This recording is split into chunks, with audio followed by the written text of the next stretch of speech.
You tune into the Sportscast with Brian, Craig, and Jeff. Give you all the sports news you need. We give you outspoken thoughts about all the headlines. We talk baseball, football, hockey, and more. No matter the topic, we cover it.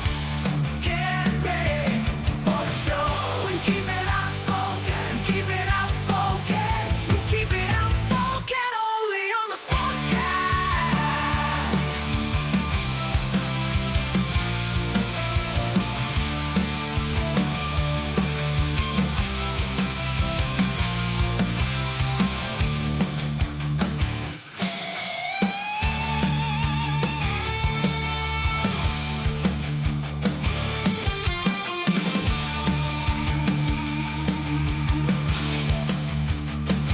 Tune into the Sportscast with Brian, Craig, and Jeff. Give you all the sports news you need.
Hello, guys. Welcome back. Welcome in to the Outspoken Sportscast. I'm glad to be back.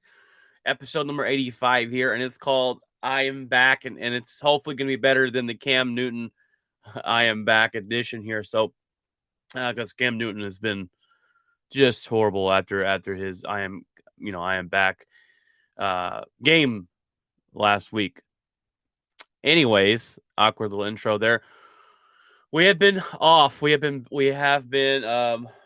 absent, and I do want to apologize for that. But there is definitely plenty of reasons for said.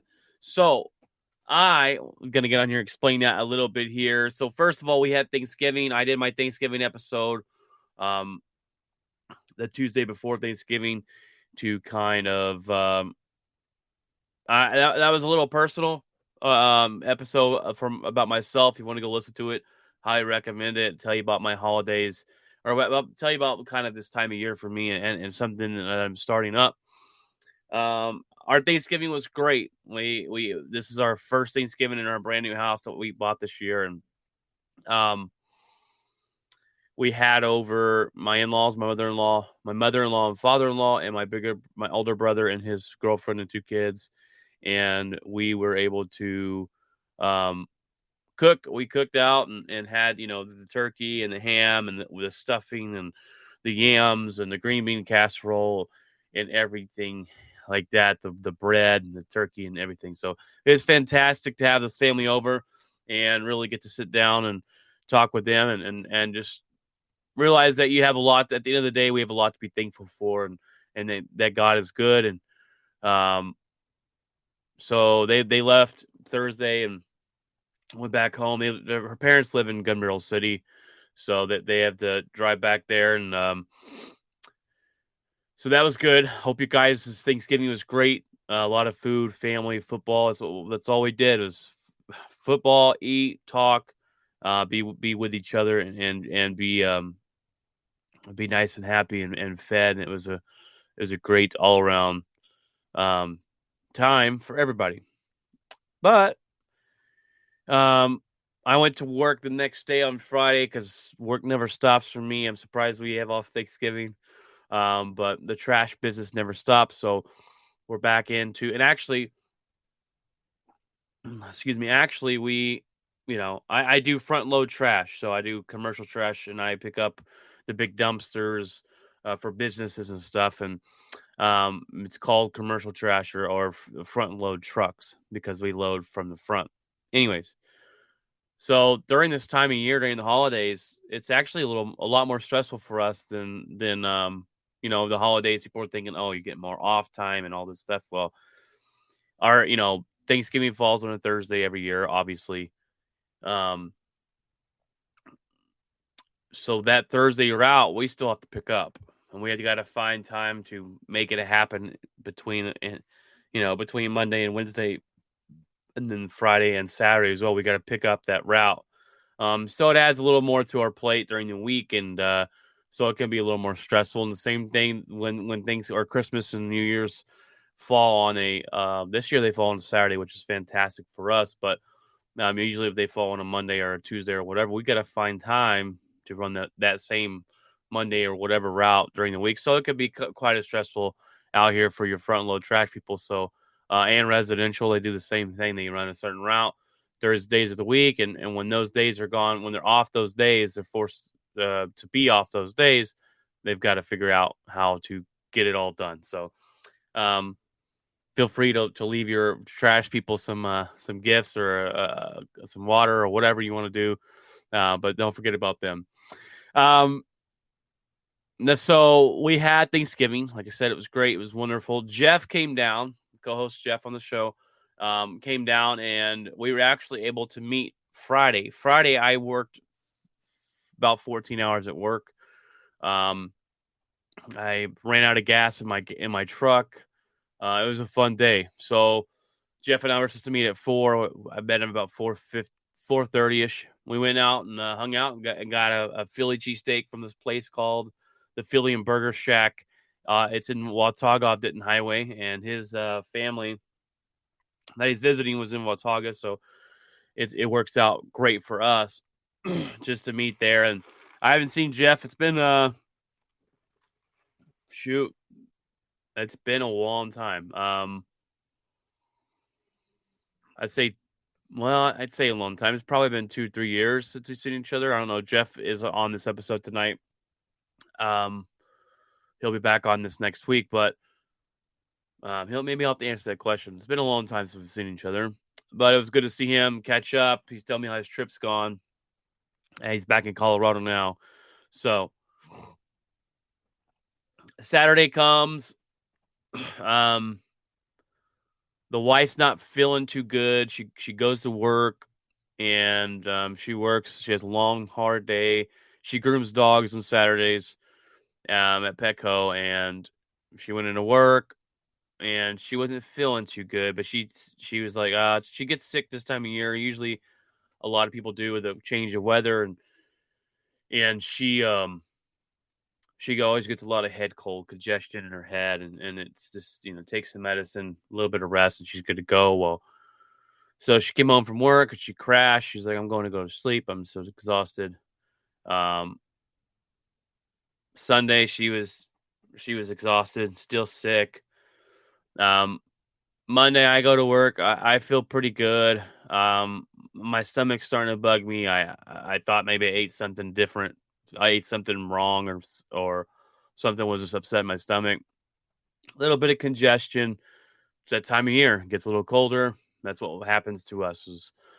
So then Monday rolls. Monday is here, and my wife's still not feeling better. She starts running fevers now, and I'm thinking to myself, "Crap, this might not be just your normal day sick." So we have a couple COVID tests, and we take them, and we got COVID. So that's kind of also why I've been absent from the show. Is my wife got COVID. She passed it along to me. My mom and dad, they live with us. They moved in with us, and this one of the reasons we chose this floor plan. But we all live together. They now have COVID too. So my kids luckily have not contracted it. They don't have COVID, so that's good. Or they're not. There's no signs of them running fevers or getting sick at all. They're just going, like nothing's wrong. So that's good. That's fantastic. Hopefully we could keep it away from them. And I figured once we all got it, it would kind of go throughout the whole house. My sister-in-law and father-in-law had it, or my sister-in-law had it. and I figure her whole house would get it, but she's the only one that got it. They have 6 kids, and her husband, and then none of them got it. So it's just kind of interesting how it works. It's affected me and my wife different ways. My wife's got fevers and body aches, and the headaches. I have headaches, diarrhea, and congestion with a little bit of cough. That's about it. Mine's a very mild case, as you can tell if you're looking at me and watching me talk right now. You probably don't think you wouldn't tell I was sick. I could go to work tomorrow and be fine, but obviously I can't because I got COVID. So that's just kind of why we've been absent. I'm off work for 10 days with no pay. This is day number 4 of that, so I'll be able to go back next the Friday, the 10th of December. That'll be 10 days for me. My mom just tested positive this morning. My dad just tested positive this morning. So it's been fun. It's been one fun thing, just quarantine. And obviously, I'm being sarcastic when I say fun. It's definitely not fun. I'll go through spurts where I'm like, oh, I'm feeling fine, and then at the end of the day, I'm like, man, I'm tired, I'm exhausted, and I really haven't done much. So it's weird. I can't taste. That's the one thing I didn't want to not, I did not want that, and I can't taste anything. We went, we had this delivered today. Oh, good old Whataburger. And I can't taste it, which sucks.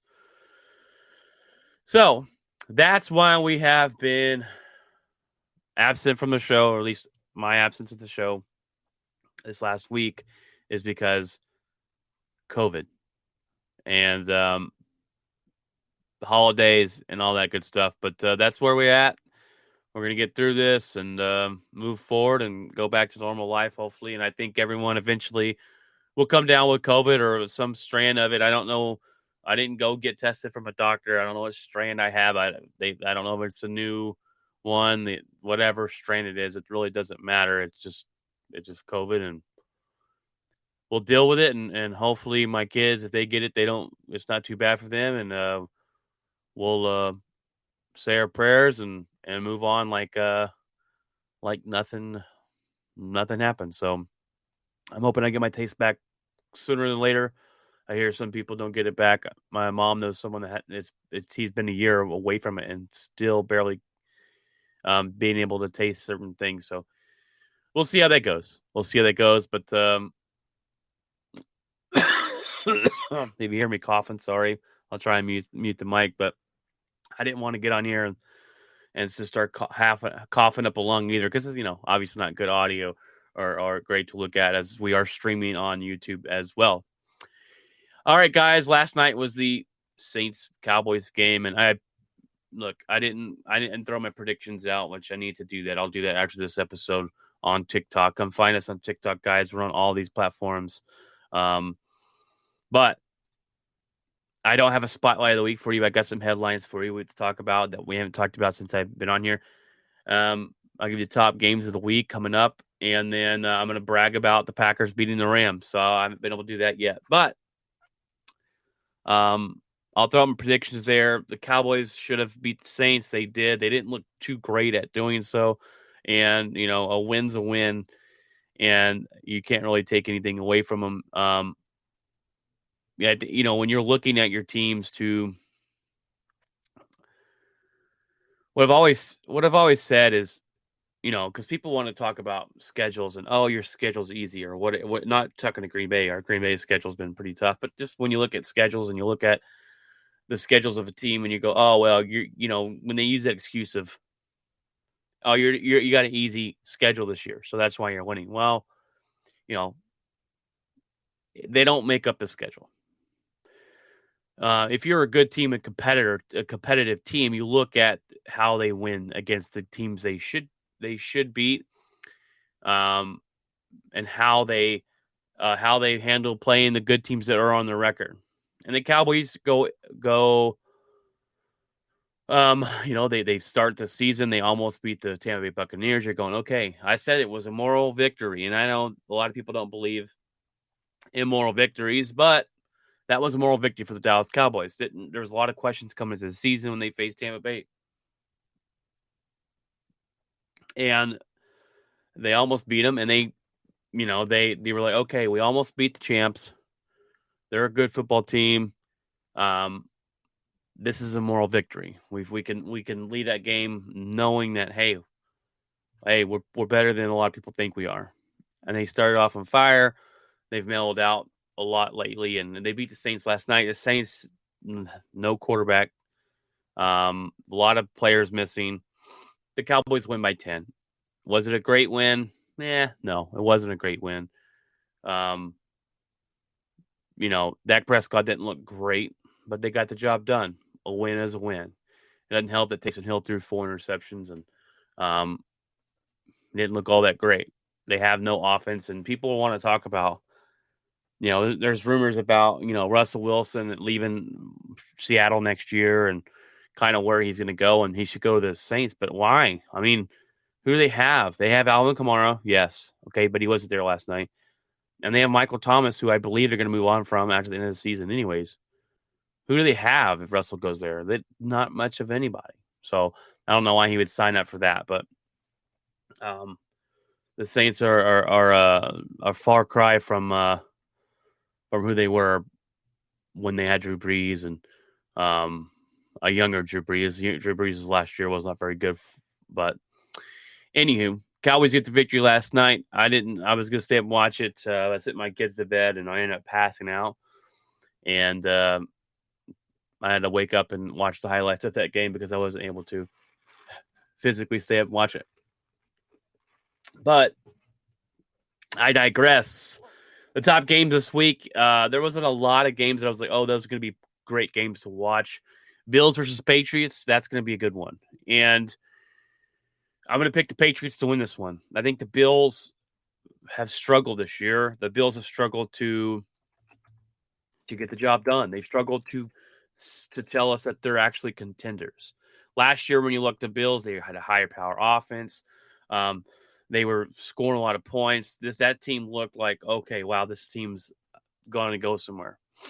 And this team hasn't really done that this season for me. They haven't really popped up the page. I don't know what it is. I think it's Josh Allen struggles. This defense is playing okay, but the Bills cannot run the football.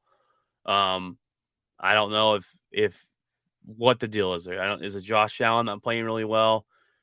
Is it all the above? Is it the coaching? Is it the defense? It's just a lot of issues there going on with the Bills this season, and they're about to walk into the number one defense in the NFL, the Patriots. It's not going to go well for the Bills. This is a game. The Patriots win will continue to push the point that I've been talking about this is the team to be in the AFC. And the Bills win this game, it'd be bigger for them. It'd be like, okay, maybe this team is capable of showing us that they are contenders, showing us that they are real. Because I haven't seen it from the Buffalo Bills this season. You guys haven't seen it from the Buffalo Bills this season. The Bills Mafia has got to be pretty frustrated with the way this team is playing this season. And they kind of remind me of Green Bay last year. Last year, the Bills and Patriots kind of reminded me of each other. They were both scoring a lot of points. I felt very confident last year when Green Bay played. And I said, man, we're going to the Super Bowl. We're scoring. We have the highest scoring offense in the NFL. This is the year we're going to go. The defense was good enough to win, and we choked it away in the NFC Championship game. Yes, make fun of us. I get it. The Bills were that way last year. They scored a lot of points. They played okay defense. Thought maybe they could have got somewhere. Well, this year, they've kind of fallen off big time. And the Packers' offense has fallen off a little bit from what they were last season. But the Packers have find ways to win and winning different ways, and our defense is really good. That's the difference this season. But the Bills are not – if they win this game, this is a game I think they must win to prove to us that they can win against competitors. If they lose this game and they go out and get blown out, the Bills are just be another disappointment this season. So, and I like Josh Allen and I like the Buffalo Bills, but I don't think they got it in them this year. The Bengals versus the Chargers, this too should be pretty good. The Bengals, Joe Burrow versus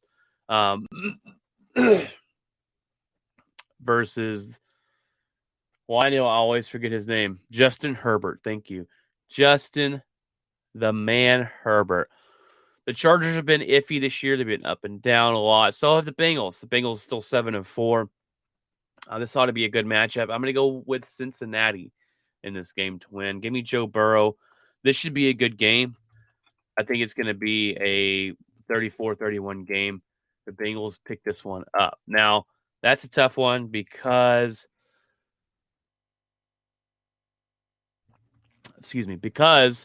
um, both teams I think are pretty much equal. They both have really good offenses.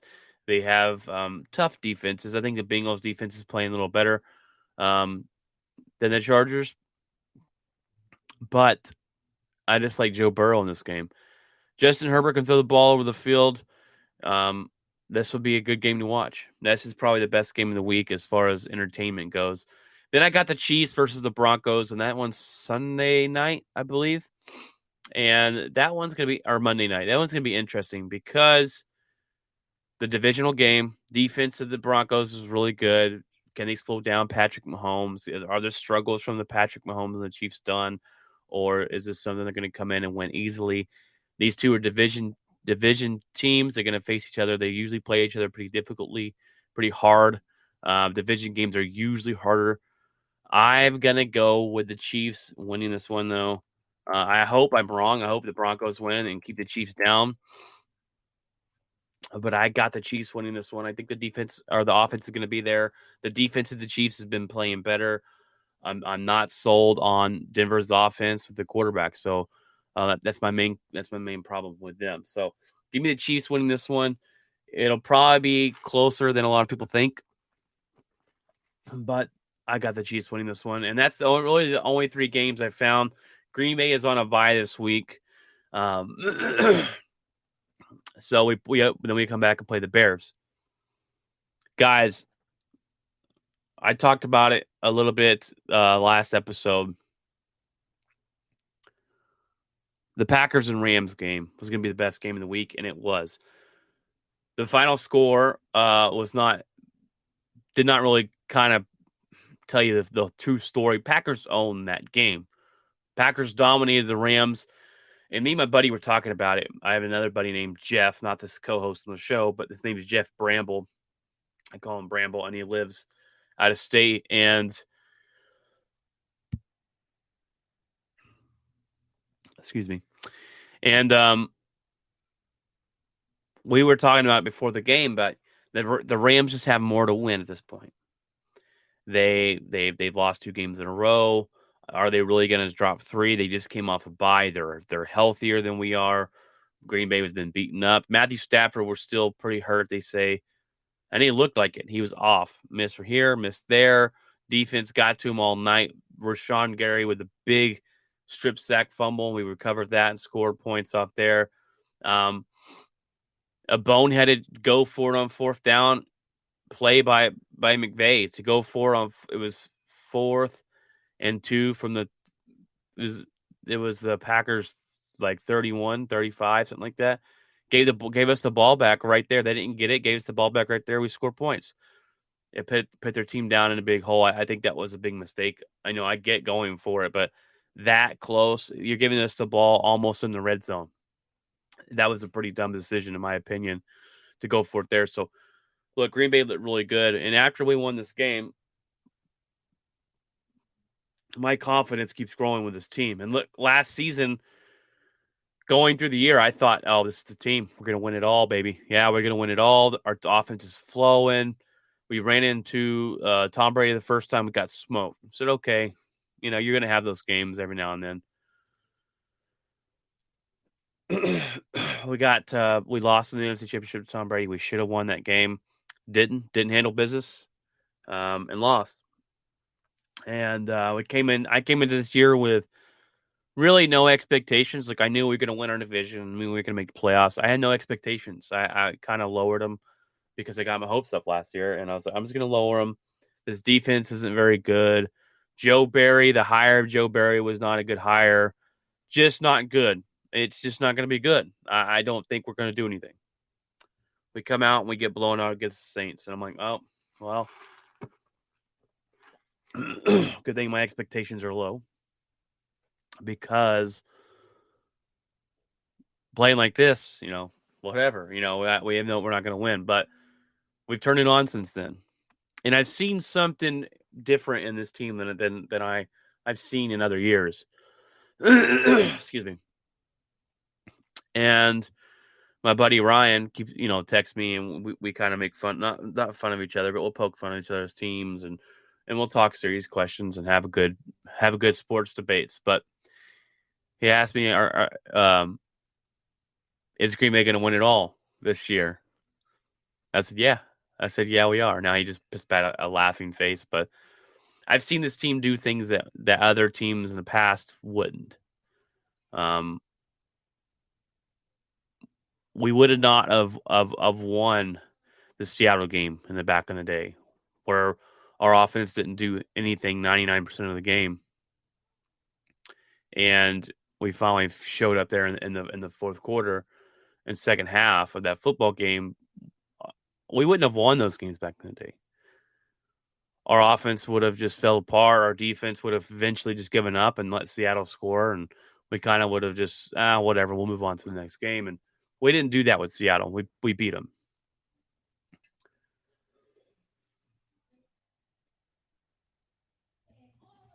Sorry, coughing over here. We're finding different ways to win. We're not forcing Aaron Rodgers to throw for 400 yards and 4 touchdowns a game. Heck, when he did throw for 4 touchdowns, we ended up losing to the Minnesota Vikings. So this team is finding different ways to win. This defense is playing way better than I expected. We're not even fully healthy. That's the biggest thing that I bring up. And look, I get it. Not everyone's fully healthy, but we're missing all-stars. We're missing the best left tackle in the league, David Bakhtiari. We're missing the one of the best, if not the best, cornerback in the league, J.R. Alexander. We're starting a rookie Stokes in the cornerback position. We've had guys step up and play better. I got to give it. Kevin King has played better this year. He's been graded really high and playing fantastic. Rashawn Gary, who a lot of Packer fans thought was a bust, has turned out to be our pass rush. He is the guy now. Za'Darius Smith is out. He'll be back. We're getting these players back eventually, and hopefully after the bye, they'll all be able to come back and play, and we'll see this team fully strength, and that's going to be great for us in Green Bay. But that's what we've been doing this without it. We've been doing this without those guys and been playing at a high level, beating those teams. And, I hear excuses from a lot of different fan bases about injuries and, we were missing this guy and we were missing that guy. And I hear a lot of it from my Cowboy buddies. But I'm like, look, they talk about when Dak, they lost to the Raiders. Oh, we didn't have Amari Cooper or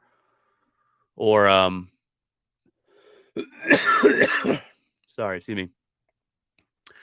They didn't have Amari Cooper or CeeDee Lamb, and they didn't beat the Raiders. Oh, we didn't have those two. That's fine. I'm like, dude, look, Green Bay went into Arizona, the number 1 team in the NFC, record-wise, without the 3 starting wide receivers, and beat them. We've been playing without the best left tackle in the NFL and winning games. Like, you can't. Injury plays into it. And the only injury I'm going to give a team a pass for is their starting quarterback. I gave it to Dallas last year when they didn't have Dak Prescott. There's not really much you can do without a starting quarterback. And your expectations get lowered drastically without that guy. So I believe that the Green Bay Packers can go all the way. Will they do that? I don't know. We'll see in the playoffs. But we beat the Rams. We beat the Cardinals. We're not fully healthy. Joe Barry's done a fantastic job on this defense. I have got to write this guy an apology letter. I killed the hire. I thought it was a crappy hire when you look at what he's done in the past. And he's come in. He's got these guys playing. He's got these guys playing for him. And They're playing fantastic, and I'm excited to see it. So if we get Zadarius Smith back and Jair Alexander back, and Kevin King keeps playing the way he's playing, and Amos, and the most underrated guy on our team is Adrian Amos. He's a beast, and he's been playing lights out. Hopefully, we can keep him on the team. Now, I got to have guys on the offense step up. Randall Cobb stepped up. That's another one. I was like, why don't we bring him that guy back? But he's actually been pretty good this season. So, but my Green Bay Packers, man, we look really good. I'm hoping we can do it this one last year. I told you it's going to take a championship to bring Aaron Rodgers back. We'll see if he does come back or not. But right now, my buddy Brian keeps on bringing that up.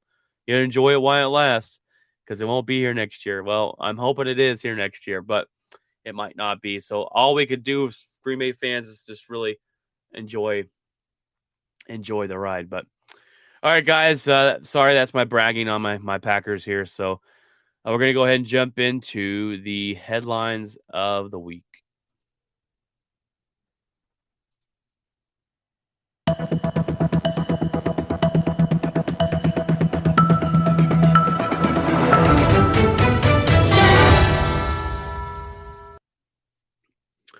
All right, guys, we're gonna jump into the suspension that was brought down by the NFL to Antonio Brown. Was suspended 3 football games for using a fake vaccination card and lying to the NFL and his teammates. Now, Aaron Rodgers was killed because they thought sorry, because everyone thought he lied to you and lied to his teammates and lied to the NFL when his teammates and the NFL and the organization knew he wasn't vaccinated. This is what Brown did. He lied to everybody. He took a fake vaccine card, gave it to his teammates, gave it to his coaches, and said, "Hey, I'm vaccinated. Here you go. Here's my proof." And he lied about it. It's fake, false. This is what this is the person you should kill, not Aaron Rodgers. Aaron Rodgers didn't do anything wrong. Antonio Brown is the one that did everything wrong. Him and a couple teammates actually suspended 3 games because of this. I guarantee you they called up the same guy and got the same fake vaccination card from them. But these 3 games is a slap on the wrist. If the NFL wanted to take, especially with Antonio Brown's track record of what he's done and his actions and everything else, he's craziness he's caused in the league, but that's neither here nor there. Now, if the NFL wanted to make an example out of him, they could have done that, and then they said, "Hey guys, this is how serious we take COVID," and they didn't. 3 games is not much, not much at all. And it's kind of funny because Bruce Arians came out when they first brought on Antonio Brown because he's such a head case, that said one mistake and he's out of here. And they asked him the other day, "Hey, he made a mistake, and now he's we'll see what his future holds." So he kind of he's backtracking, and I guess it's going to be all on Tom Brady. If Tom Brady says, "Hey, no, we got to keep this guy," then you're going to keep him, and they're going to keep him. There's no way they're cutting this guy loose in the season here. Sorry, guys, about my coughing. Like I said, I do have COVID. Don't worry, though. No matter what you're told, you cannot get COVID through listening to the podcast or on your earphones. So don't worry, guys. You're completely safe. But yeah, Antonio Brown completely lying about it. Gets a slap on the wrist, and it's something that the NFL should have came down harder, in my opinion. But that's just me. What are your thoughts on that, guys? Now, the other one is college football. My goodness, guys. My goodness. There has been so much of the college football landscape's changed because the head coach is leaving. and going. And we're going to start off with Lincoln Riley. Okay.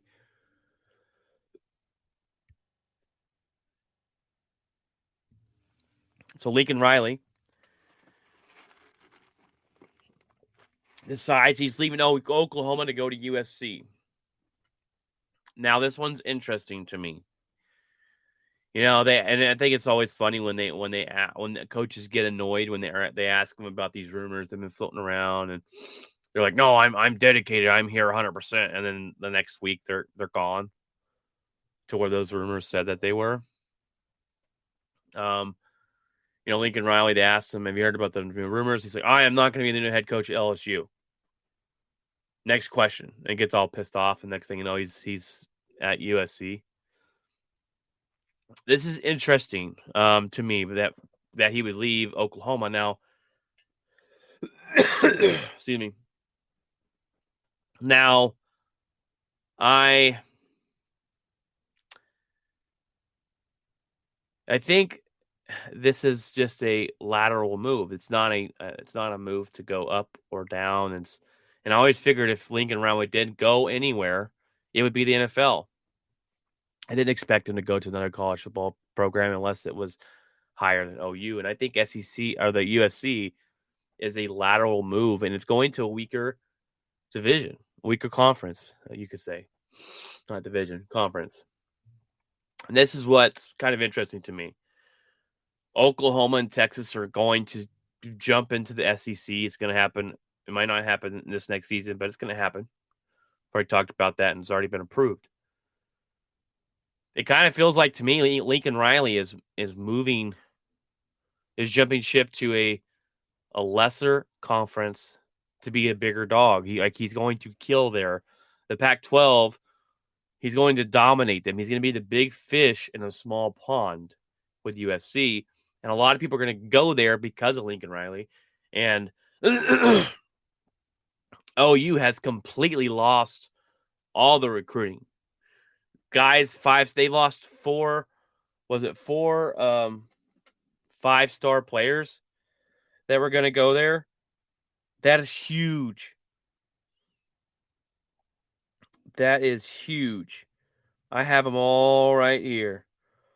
Oklahoma decommitments since Lincoln Riley's departure. 5-star quarterback Malachi Nelson. You got a 5-star wide receiver Brandon Ennis. A 4-star running back Trayvon Webb. 4-star defensive lineman Derek Moore. A 4-star offensive lineman Demetrius Hunter, and linebacker 4-star Kobe McKenzie. Those are just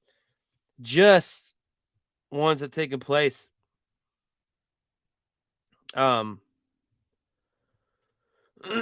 Just ones that have taken place. Since Lincoln Riley said, "Hey guys, I'm out of here. Out of here. See you later."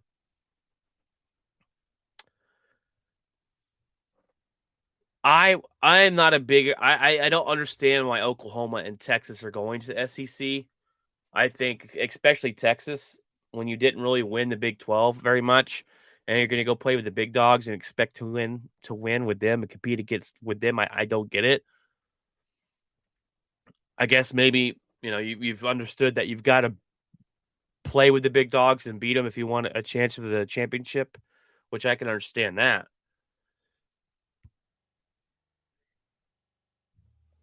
I can definitely understand that. But I guess Lincoln Riley wasn't up for the challenge. I guess he figured that he couldn't win with Oklahoma. And that's why he did it. That's why he moved, right? I just think I don't know. I think it's a little weird. Now he's going to go over to the Pac-12, an easier schedule. He's going to dominate, and he's going to be a great coach over there. Lincoln Riley's a good head coach, but they must have backed up that Brinks truck and dropped him at his front door to get him there. But I think it's a little weird, the timing of it. I wonder if they join the SEC, would he even be going? I don't know, and no one will ever know. But I feel like he felt like he couldn't win anymore, especially going into the SEC.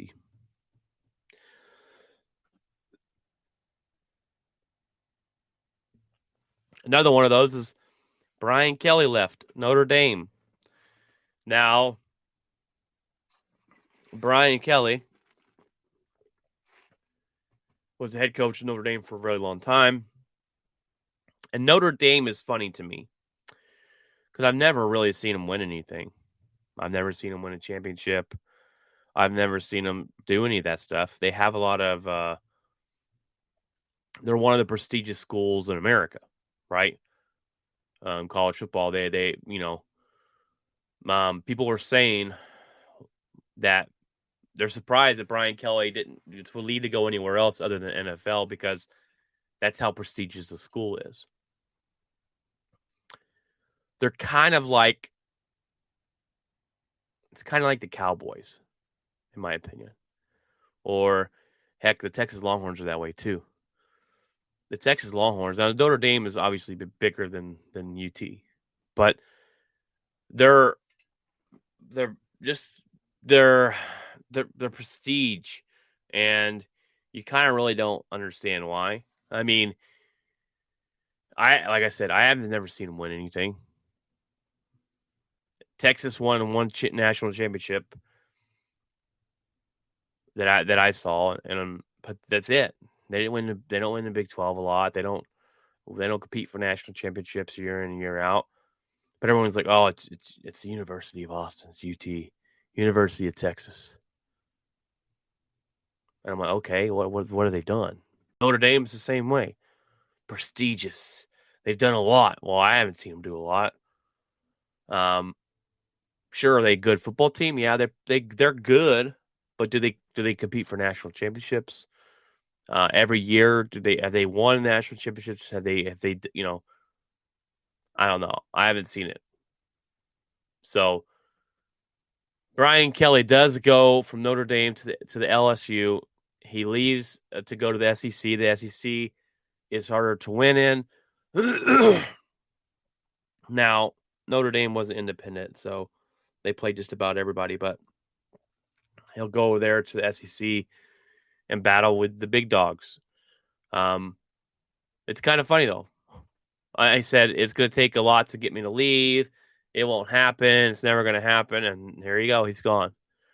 Maybe he felt like he couldn't win anything else in Notre Dame. I don't know, but he's going to fight with the big dogs now, and I think I like this move better than Lincoln Riley's move. I give much respect to this move than Lincoln Riley's move. At least he's going to a harder. He's going to a conference with the big dogs, and Lincoln Riley chose to bounce before he got to play the big dogs, and he's going to the Pac-12 where he can beat up on the Pac-12 and I just think it's interesting that Lincoln Riley left without going to the NFL. I thought that's where he was going next. Excuse me, guys. The congestion over here. This is kind of why I didn't do a episode this last week. I didn't want to get on here and sound like I'm coughing up a lung, which that's what it kind of sounds like. But I digress, guys. Kind of interesting. MLB is on a lockout, so there's that, and we knew that was coming. The MLB will probably start their season a little later this year. We'll play a little fewer games probably, but there'll probably be baseball back. And speaking of baseball, this next one kind of gets me into that. There's 4 players facing their last stand with getting into the Baseball Hall of Fame, and I think you have 10 years to get in. It's 10 years, I believe, to get into the Baseball Hall of Fame, if I'm not mistaken. And these are your controversial guys, okay? These are the Barry Bonds, Roger Clemens, Kurt Schilling, and Sammy Sosa. And if these 4 guys aren't voted in this next time, they will not be allowed in the baseball's Hall of Fame. And this is going to be the biggest question. Barry Bonds, steroid user. Sorry, Craig. I got a buddy named Craig. Show me the test that he failed. Okay, Craig. I'm gonna tell you like I tell everyone here. These guys are smart at hiding these things and not getting caught. There's a book out on Barry Bonds. There's a Barry Bonds' hat size and shoe size kept growing until his late 30s, early 30s, whatever, mid 30s. That doesn't happen. He took steroids. It's a simple, easiest to look at to know that Barry Bonds took steroids. Do I think he should be allowed in the Baseball Hall of Fame? No, I do not. Do I think he'll get in? No, I do not. I think that the Baseball Hall of Fame voters will keep him out. Roger Clemens admitted to taking steroids. Did he admit? I don't think he admitted. He fought hard, but there's actual evidence, I believe, that he took steroids, and it cost him. I mean, no one looks at him anymore like a Hall of Fame pitcher. He was a great pitcher, won championships there with the New York Yankees, but took steroids. Sammy Sosa, I think he took steroids. I'm not sure on him. I know he corked bats. He's been caught cheating that way. I don't think he'll get in. The only one on here that deserves to get in is Curt Schilling. And Curt Schilling is not in here, not in the Hall of Fame already, because not cheating. He never cheated. He never took steroids. There was no accusations against him of taking steroids. It's because his mouth. He's very open about what he says. And the Baseball Hall of Famers didn't like some of the things he said, so they kept him out. Which is total BS. It's kind of like the whole Terrell Owens debate. Terrell Owens deserves to be in the Hall of Fame in the NFL. You look at what they did on the field, not what they did in the locker room. Not what they say on social media. Now, if there was a guy that was murdered somebody, yeah, you probably wouldn't want him in the Hall of Fame. But I'm pretty sure there's some bad guys in the Hall of Fame. I'm talking about what they did on the field, and as long as they didn't go murder somebody or beat women, they should be in the Hall of Fame. Okay, that's just plain and simple. The Hall of Fame should be judged on their skills on the field, the court, the ice rink, the whatever. Not about what your beliefs. That's why Curt Schilling's been held out. I think he does get in because they know he deserves to be in. Curt Schilling was an amazing pitcher, and he deserves to be in. Baseball Hall of Fame cannot keep him out, or should not keep him out. They can, I guess. They should not keep him out because of his mouth. I think he gets in this last time. But if there's other guys, this is really going to open up the door for, Alex Rodriguez if he gets in, and David Ortiz if he gets in, and stuff like that. I believe they started to be the first year ballot this season. If Barry Bonds or Curt Schilling get into the Hall of Fame, they're opening the door to saying, "Hey, we're going to have to let these steroid guys in." Do I think they should? No, I don't think they should. You cheated. And, A-Rod, Alex Rodriguez doesn't deserve to be in. He cheated multiple times. Did he fess up? He fessed up to it. And I'll respect him a little more than a guy like Rafael Palmeiro or a guy like Roger Clemens or a guy like Barry Bonds. And I do think and I do think baseball brought up this on itself. The home run era when I grew up in baseball was the best baseball era I've ever seen. I've never seen anything like it. It was Barry Bonds versus Martin McGuire and Sammy Sosa trying to reach the home run record. Excuse me. And it brought eyes to baseball to see how many home runs these guys could hit. And I believe that baseball knew these guys were taking steroids and allowed them to take steroids during that time to bring the eyes to the sport, right? To bring people to watch the sport and get more fan voters. And then they ruled that steroids were illegal, and these guys are paying that price now, not getting into the Hall of Fame.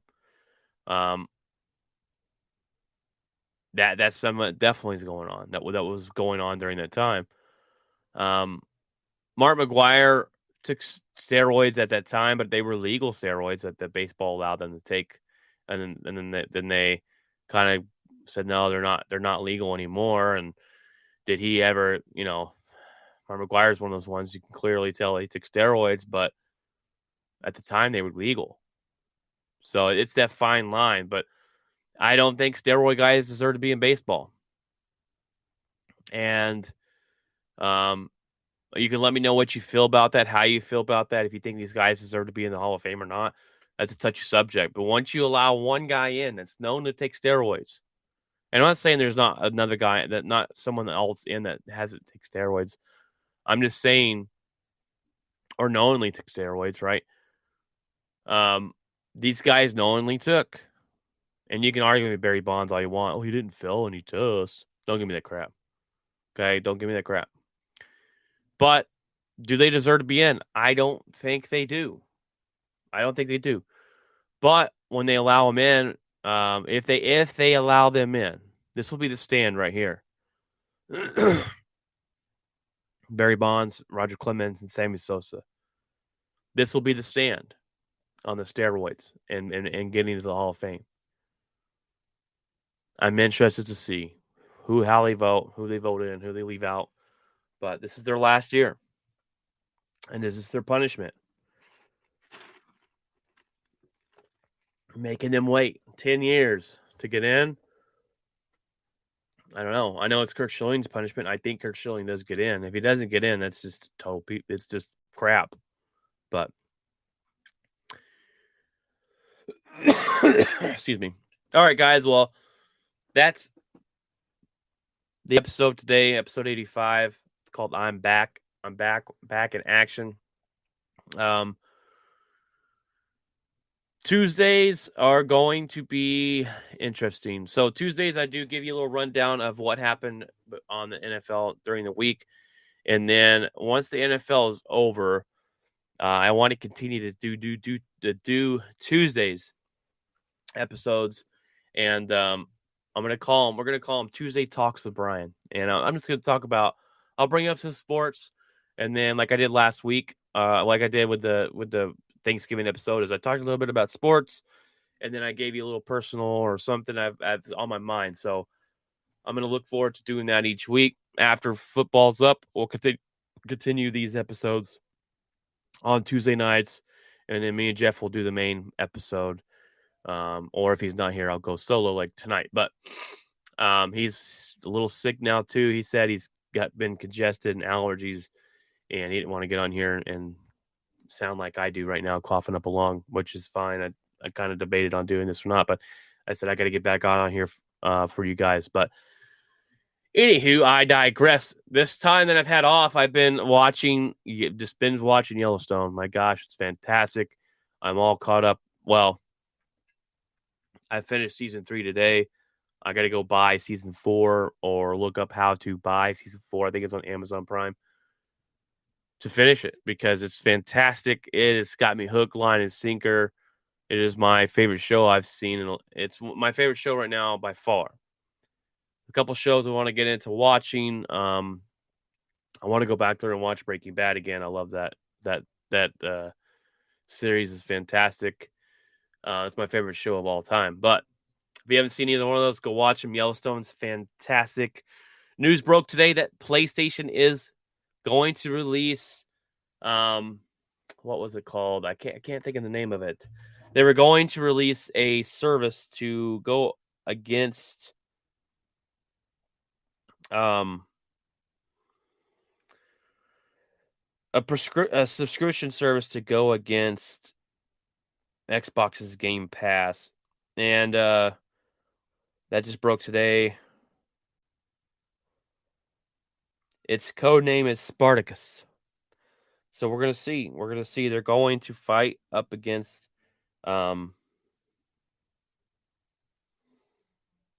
going to fight up against the Xbox service that they offer, and so they're coming for Xbox. They're gonna come and battle you guys. And if there's really much of a battle, we all know PlayStation kills Xbox. at most of the stuff that they do. But that's here or there argument I want to get into. I want to leave you guys with one something the other day I found that was pretty interesting. And Mason Crosby, our kicker, posted this, and he posted this the other day on his Instagram, and Mason Crosby. This is last week, I think. It's 2 years since sister-in-law Brittany passed away, and I want to share you her words that she said to him, and I thought it was pretty inspirational. It says, "We don't have much of a choice in the length of our lives, but we sure are as heck have a choice in the depth of it. It's not about living a long time; it's about living in the time you've got." And I really like that. That is, but we sure as heck have a choice in the depth of it. And that's so true.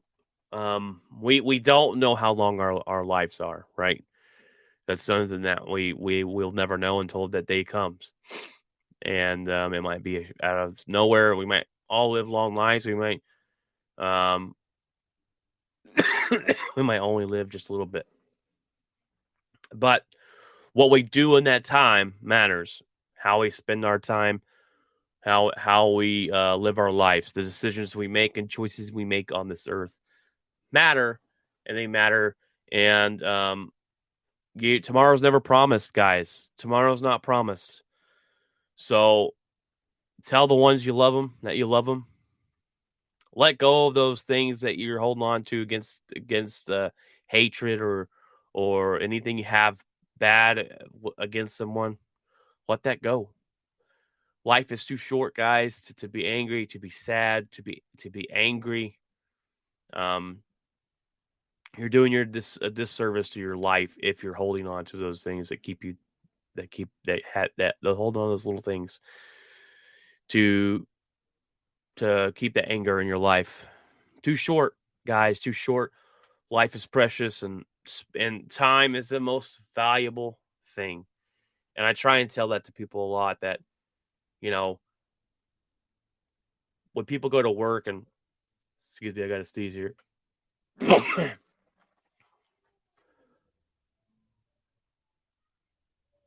Excuse me. When people go to work, and you find yourself working a lot of hours, and it's great for when you can have that perspective of money isn't always the answer. Time is the most important thing on this earth. Not money, time. Make sure you spend that time wisely. Spend it with your loved ones. Spend it with your family. I'm a family man. I love my daughters. I have 4 of them. I love my wife. I love my family. I spend as much time with them as I can. Everything I do for them. But I spend time with them. I take time to make sure that they know they're loved, and to take my kids out to the park, and take my kids out to eat, and spend time with them. When I'm going to the grocery store, I take them out to go grocery shopping. I do these things with them. It's spending time with them. It's more valuable than a Christmas present you put on that tree. I promise you that. The time you spend with them is more valuable than what you can buy them this holiday season. I'm off for 10 days, guys. No pay. I got to figure it out. We're going to be okay. God will find a way to bless us. He'll find a way we'll survive. I'm not worried about that. I got to thinking, man, I can't buy my kids the extra. We already got their Christmas pretty much paid. All shot for and ordered and everything. There's a couple more things I wanted to get, and I was like, man, I don't know if I'm gonna be able to. But I sit down and reminded myself, it's not what you could put under the tree. It's spending that time with them is something they'll take away more than what you can put under that tree this Christmas. God bless you guys. I hope you guys stay safe. Hope you guys that are listening to this, I want to thank you from the bottom of my heart. Take time out of your busy lives to listen to this. There will be more of Outspoken Sportscasts Tuesday. I head back to work Friday the 10th. So this Tuesday, I'll have an episode out going over the week of the NFL coming up. When I get off this, I'm going to drop my predictions this week's NFL games on TikTok. All right, guys. Well, God bless. That's why we've been absent. I apologize for that again. I'm going to continue to rest and get better. And I hope you guys do the same. God bless and good night.